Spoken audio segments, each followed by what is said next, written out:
这南投县呢，是因为山界济，所以基地台建伫的效益较低，造成长期以来这5G 的基地台是较少。南投的这个立委呢，尤和强是讲呢，民众收信无好呢，这毋是小代志。即马已经是网络的时代啊，若准南投这网络信号无好，安尼包括着医疗、教育、甲观光产业等等，拢会受到影响。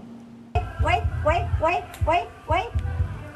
民众行来行去，试看卖手机啊收信敢会较好。南投县因为山较济，未少所在信号拢无好。立法委员尤和最近咧伫法院要求司法部明确提出改善南投5G建地的时程。地方民众讲，虽然已经换做5G的方案，不过网络品质煞甲4G差不多，在南投真侪所在拢有收信无好的问题。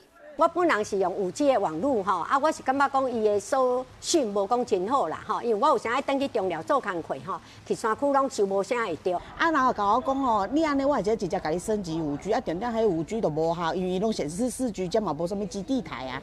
若真正念着是搁断断续续。针对南投县5G 的基地台较少，未少所在拢无法度使用到5G 的网络。立委又好提醒司法部。作为落差袂当一直拖，必须提出看会到的改善成果，要求司法部爱提出具体规划。能够在今年度，在这个5期的预算还有解冻案要通过之前，当然能够对于南投县要有一个具体的一个提升数位落差的一个具体方案。我们会利用那个电信普及服务基金里面的钱，去补助一些偏乡的5G 基地台的建设。司法部强调，拍算运用电信普及服务基金。补助业者咧偏向建设5G基地台，目前相关业者的申请也咧审议中。司法部也答应会伫1个月内提供包括南投13乡镇的完整建设资料，以及明年度可能的优先升级的区域。记者辛平基南投报道。